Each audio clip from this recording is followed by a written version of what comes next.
Hello student, आज की most important session में आप सभी का स्वागत है।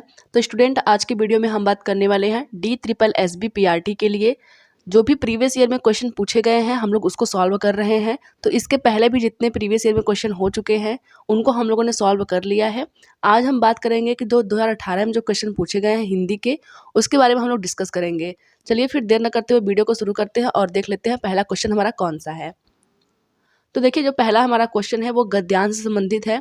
गद्यांश को सॉल्व करने से पहले सबसे पहले हम लोग अपने क्वेश्चन को देखेंगे ताकि हमें जल्दी से आइडिया मिल पाए कि हमारा आंसर कौन सा है। तो पहला हमारा क्वेश्चन है, शुक्ल जी के निबंधों से खड़ी बोली गद्य किसकी अभिव्यक्ति का माध्यम बना है। सिर्फ हमें इसको माइंड में रखना है और हमें फिर पैराग्राफ पढ़ना है। तो पैराग्राफ हमारा है, शुक्ल जी के निबंधों की भाषा बहुत कसी हुई, तथ्य निरूषणी एवं उपयुक्त है। वस्तुतः उनके निबंध लेखन से खड़ी बोली गद्य गंभीर विचारों की अभिव्यक्ति का समर्थ माध्यम बना। तो देखिए, यहाँ पे माध्यम वर्ड मिला है हमें, अभिव्यक्ति का माध्यम, और यहाँ भी हमें माध्यम वर्ड मिला है अभिव्यक्ति का माध्यम। तो यहाँ पे है गंभीर विचारों की, और हमारा ऑप्शन है भावनाओं की, विचारों की, कल्पनाओं की और संवेदनाओं की। तो हमने पढ़ा हुआ है गद्यांश में कि विचारों की, तो ऑप्शन नंबर 2 हमारा सही है। बढ़ते हैं अगले क्वेश्चन की तरफ। क्वेश्चन नंबर 2 हमारा है, किसके प्रभाव से भावात्मक शैली में निबंध लिखे गए। ठीक है, यहाँ हमें भावात्मक शैली इस वर्ड को पकड़ के हमें अपना ऑप्शन खोजना है। तो पैराग्राफ पढ़ लेते हैं आगे।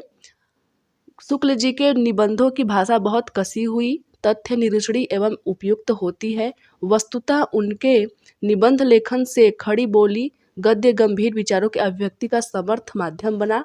शुक्ल जी के निबंधों में गंभीर विचारों के बीच बीच विशेषतः दृष्टांत प्रस्तुत करते समय व्यंग विनोद के छींटे भी होते हैं। उनका व्यंग शिष्ट किंतु प्रभाव से अचूक होता है। इसी समय रविंद्रनाथ के प्रभाव से भावात्मक शैली में निबंध लिखे गए। तो देखिए, यहाँ भावात्मक शैली वर्ड हमने पकड़ा था और यहाँ भी भावात्मक शैली है। तो रविंद्रनाथ टैगोर के प्रभाव से भावात्मक शैली में निबंध लिखे गए थे। हमारा ऑप्शन है शरत चंद्र, रविंद्रनाथ, महात्मा गांधी और प्रेमचंद्र। तो हमारा ऑप्शन नंबर 2 हमें मिल गया कि रविंद्रनाथ इसका आंसर होगा। बढ़ते हैं अगले क्वेश्चन की तरफ। Question number 3। क्वेश्चन नंबर 3 हमारा है, आध्यात्मिक का आशय है। तो देखिए, आध्यात्मिक का क्या आशय है हम लोग पढ़ लेते हैं। हमें आध्यात्मिक वर्ड को पकड़ के चलना है। चलिए फिर हम लोग पैराग्राफ को पढ़ लेते हैं। देखिए, पैराग्राफ हमारा है, शुक्ल जी के निबंधों की भाषा बहुत कसी हुई, तथ्य निरूषणी एवं उपयुक्त होती है। वस्तुतः उनके निबंध लेखन से खड़ी बोली गद्य गंभीर विचारों की अभिव्यक्ति का समर्थ माध्यम बना। शुक्ल जी के निबंधों में गंभीर विचारों के बीच विशेषतः दृष्टांत प्रस्तुत करते समय व्यंग विनोद के छींटे भी होते हैं। उनका व्यंग शिष्ट किंतु प्रभाव से अचूक होता है। इसी समय रविंद्रनाथ के प्रभाव से भावात्मक शैली में निबंध लिखे गए। वे रहस्योन्मुख होते थे। उन्हें आध्यात्मिक भी समझा जा सकता है और श्रृंगारी भी। तो देखिए, यहाँ पे हमारा आध्यात्मिक वर्ड आया है और हमारे क्वेश्चन में भी आध्यात्मिक वर्ड पूछा हुआ है। तो आध्यात्मिक का मतलब क्या होता है? तो हमारा ऑप्शन है काव्य शास्त्र से संबंधित, दूसरा है मनोविज्ञान से संबंधित, तीसरा है आत्मा परमात्मा से संबंधित और चौथा है धर्म राजनीति से संबंधित। तो देखिए, आध्यात्म का सीधे सीधे मतलब होता है भगवान से जुड़ना। तो हम लोग बात करेंगे आत्मा परमात्मा से संबंधित। ऑप्शन नंबर 3 हमारा सही है। बढ़ते हैं अगले क्वेश्चन की तरफ। अगला क्वेश्चन हमारा क्वेश्चन नंबर 4 है। क्वेश्चन नंबर 4 है, दृष्टांत का आशय है। देखिए, दृष्टांत का जो आशय होता है उसका मतलब होता है उदाहरण। तो हमारा क्वेश्चन नंबर जो 4 है उसका ऑप्शन नंबर 2 सही हो जाएगा। दृष्टांत का मतलब होता है उदाहरण, ऑप्शन नंबर 2 हमारा सही है। बढ़ते हैं अगले क्वेश्चन की तरफ। क्वेश्चन नंबर 5 है, शुक्ल जी के निबंधों की भाषा की विशेषता नहीं है। तो देखिए, जो शुक्ल जो जी हैं उनके जो विचारों की जो भाषा है वह प्रतीकात्मक नहीं है। तो हमारा ऑप्शन नंबर पहला सही है, क्योंकि जब हम लोग पूरे गद्यांश को पढ़ेंगे तो हमें कसी हुई और तथ्य निरूषणी वर्ड मिलता है। जैसे हमें यहाँ मिला हुआ कसी हुई और तथ्य निरूषणी, हमें यहाँ कहीं प्रतीकात्मक वर्ड का यूज नहीं हुआ है, इसलिए बोला यहाँ पे नहीं है। तो हम लोग का ऑप्शन नंबर पहला ही सही हो जाएगा। अगला क्वेश्चन है, उजाला किस प्रकार की संज्ञा है। तो देखिए, जो उजाला है वो किस प्रकार की संज्ञा है। ऑप्शन है भाववाचक, पदार्थवाचक, व्यक्तिवाचक या फिर जातिवाचक। तो जो उजाला होता है हम लोग उसको छू नहीं सकते हैं, हम लोग सिर्फ उसे महसूस करते हैं, इसलिए वह भाववाचक संज्ञा के अंतर्गत आएगा। जिन बच्चों को संज्ञा नहीं आता है वो चैनल पर जाके संज्ञा वाला वीडियो देख लीजिए, उसमें काफ़ी अच्छी तरीके से समझाया गया है। तो क्वेश्चन नंबर 6 का पहला ऑप्शन सही हो जाएगा। अगला क्वेश्चन है क्वेश्चन नंबर 7, आदमी ने ऐसा विचार नहीं करना चाहिए, वाक्य में अशुद्ध अंश है। तो हमारा ऑप्शन, हमें क्वेश्चन पढ़ते समय ही पता चल गया कि आदमी ने वर्ड यूज नहीं होता है, हम लोग बोलते हैं आदमी को ऐसा विचार नहीं करना चाहिए। तो हमारा क्वेश्चन नंबर जो 7 है उसका ऑप्शन नंबर 2 सही हो जाएगा। अगला क्वेश्चन हमारा है क्वेश्चन नंबर 8, निम्न में से कौन सा शब्द देशज है। तो देखिए देशज हम लोग शब्द देखना है। ऑप्शन हमारा है ठेठ, दूसरा है आराम, तीसरा है इंटर और चौथा है अदालत। तो जो ठेठ वर्ड है वो क्या है, देशज है। ऑप्शन नंबर पहला हमारा सही हो जाएगा। हमारा अगला क्वेश्चन है क्वेश्चन नंबर 9, ईर्ष्यालु में प्रत्यय है। देखिए ईर्ष्यालु में 2 शब्द से जुड़ के बना है ईर्ष्यालु। एक तो हो गया ईर्ष्या जो कि मूल शब्द है, प्लस उसमें आलू प्रत्यय लगने से ईर्ष्यालु शब्द बना हुआ है। तो हमारा जो ऑप्शन नंबर पहला है वही सही हो जाएगा। ईर्ष्यालु में आलू प्रत्यय जुड़ा हुआ है। तो क्वेश्चन नंबर 9 का ऑप्शन नंबर पहला सही है। नेक्स्ट हम लोग का है इच्छा का पर्यायवाची नहीं है।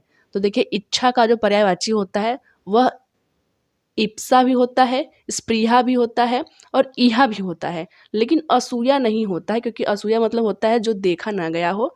तो हम लोग का जो ऑप्शन नंबर 4 है वही सही हो जाएगा।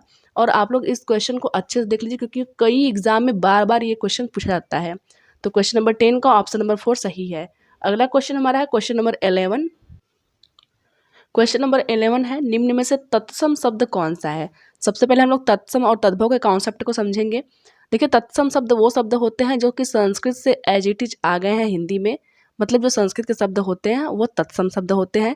बाकी जो उसका विकृत रूप होता है उसको हम लोग बोलते हैं तद्भव शब्द। तो जो तत्सम शब्द है वो कौन सा है, तो देखिए पहला है 90, दूसरा है नग्न, तीसरा है नाक और चौथा है नया। तो जो इसमें नग्न वर्ड है वो संस्कृत से जैसा उसका रूप था वैसे ही हम लोग उसको बोलते हैं। तो जो वर्ड नग्न है वो आपका हो गया तत्सम। ऑप्शन नंबर 2 हमारा बिल्कुल सही है। अगला क्वेश्चन हमारा है क्वेश्चन नंबर 12, निम्न में से कौन सा तद्भव है। देखिए वहाँ हम लोगों ने तत्सम पढ़ा था, क्वेश्चन नंबर 11 में कौन सा तत्सम है, और अगला हमारा क्वेश्चन है कौन सा तद्भव है। तो मैंने पहले बताया था कि जो संस्कृत के जो शब्द होते हैं जब वो विकृत रूप में हो जाते हैं तो हम लोग उसको बोलते हैं तद्भव शब्द। तो पहला हमारा है जुष्ट, दूसरा है टूटना, तीसरा है निर्झर और चौथा है जीर्ण। तो जो दूसरा हमारा ऑप्शन है टूटना वो आपका हो गया तद्भव शब्द। टूटना जो है वो तद्भव शब्द है, बाकी जो तीनों हैं वो तत्सम शब्द हैं आपके। अगला क्वेश्चन हमारा है क्वेश्चन नंबर 13, जो खाने योग्य न हो के लिए एक शब्द होगा। तो देखिए जो खाने योग्य न हो उसके लिए एक शब्द होता है अखाद्य। ऑप्शन नंबर 4 हमारा सही है। जो खाद्य होता है उसका मतलब होता है जो खाने योग्य हो, जो दूषित होता है उसका मतलब होता है किसी चीज़ में प्रदूषण का मिल जाना। तो क्वेश्चन नंबर 13 का ऑप्शन नंबर 4 हमारा बिल्कुल सही है। अगला क्वेश्चन हमारा है क्वेश्चन नंबर 14, आचार का विलोम होगा। तो देखिए आचार का जो विलोम होता है वो होता है अनाचार। तो हमारा ऑप्शन नंबर पहला ही सही हो जाएगा, आचार का होता है अनाचार। क्वेश्चन नंबर 14 का ऑप्शन नंबर पहला सही है। अगला क्वेश्चन है क्वेश्चन नंबर 15। क्वेश्चन नंबर 15 हमारा है प्राचीन किस प्रकार का विशेषण है। तो देखिए जो प्राचीन है वो किस प्रकार का है। पहला हमारा ऑप्शन है परिमाण बोधक, दूसरा है गुणवाचक, तीसरा है सार्वनामिक और चौथा है संख्यावाचक। तो देखिए जो संख्यावाचक विशेषण होते हैं उसमें संख्याओं की बात की जाती है। सर्वनामिक जो विशेषण होते हैं उसमें सर्वनाम शब्दों की बात की जाती है। जो गुणवाचक विशेषता होते हैं उनमें गुण का, उसकी जो अच्छाई होती है जो बुराई होती है वो आपका डिस्कस होता है। जो परिमाणवाचक है उसमें कितना भार है कितना वेट है इन सब चीज़ों की बात होती है। तो क्वेश्चन नंबर 15 का ऑप्शन नंबर 2 सही है। जो प्राचीन शब्द है वह क्या है, गुणवाचक विशेषण है। क्वेश्चन नंबर 15 का ऑप्शन नंबर 2 सही है। अगला क्वेश्चन है क्वेश्चन नंबर 16। क्वेश्चन नंबर 16 है संयोग में उपसर्ग है। तो देखिए जो संयोग शब्द है उसमें सम प्लस योग से बना है संयोग। तो जो इसका जो उपसर्ग रहेगा वो रहेगा सम। तो ऑप्शन नंबर 4 हमारा सही है। देखिए जब भी हम लोग उपसर्ग और प्रत्यय को बनाते हैं तो जिन बच्चों ने संधि को काफ़ी अच्छी तरीके से पढ़ा है वह इसको काफ़ी अच्छी तरीके से करेंगे, क्योंकि कुछ बच्चे इसमें सन वाले ऑप्शन को भी टिक कर सकते हैं। लेकिन आप लोग याद रखिएगा कि जो संयोग शब्द है उसमें सम प्लस योग होता है। ऑप्शन नंबर 4 हमारा सही है। आगे बात करते हैं क्वेश्चन नंबर 70 की। क्वेश्चन नंबर 70 हमारा है बेखटके में कौन सा समास है। देखिए जो बेखटके वर्ड है उसमें कौन सा समास है, द्वंद्व समास, द्विगु समास, अव्ययी भाव समास और तत्पुरुष समास। तो जो बे खटके वर्ड है उसमें अव्ययी भाव समास है। अब ये कैसे हुआ? देखिए जो बे वर्ड लगा है खटके के आगे वो क्या है, एक उपसर्ग की तरह काम कर रहा है। जैसे हम लोग मेल के आगे अगर बे लगा दे तो हम लोग बोलते हैं बेमेल, अगर हम लोग मतलब के आगे बे लगा दे तो हम लोग बोलते हैं बेमतलब।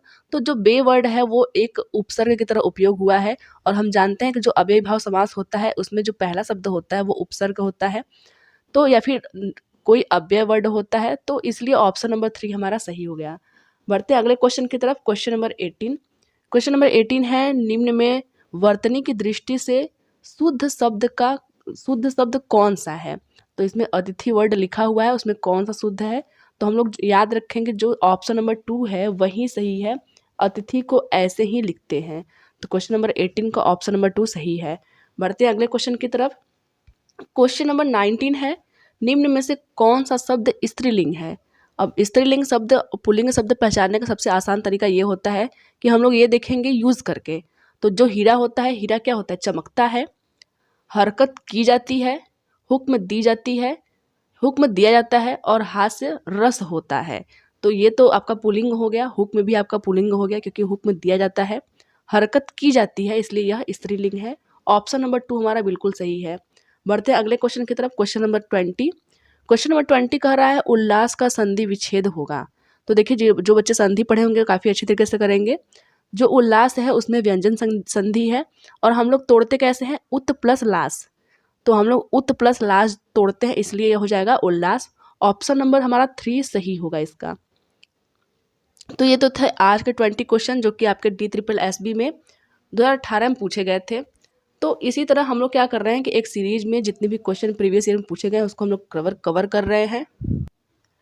तो आज के वीडियो में सिर्फ इतना ही, मिलते हैं फिर किसी वीडियो में। जो बच्चे नए आए हैं वो चैनल को सब्सक्राइब कर लेंगे, क्योंकि इसके बाद जैसे हम लोग प्रीवियस ईयर की सीरीज को ख़त्म करेंगे उसके बाद हम लोग आगे की तैयारी करेंगे। DSSB में हम लोग आपके हिंदी को और बाकी सब्जेक्ट को करवाने की कोशिश करेंगे। तो जो बच्चे नए आए हैं चैनल को सब्सक्राइब कर लीजिए। आज की वीडियो में सिर्फ इतना ही, मिलते हैं फिर किसी वीडियो में, तब तक के लिए धन्यवाद।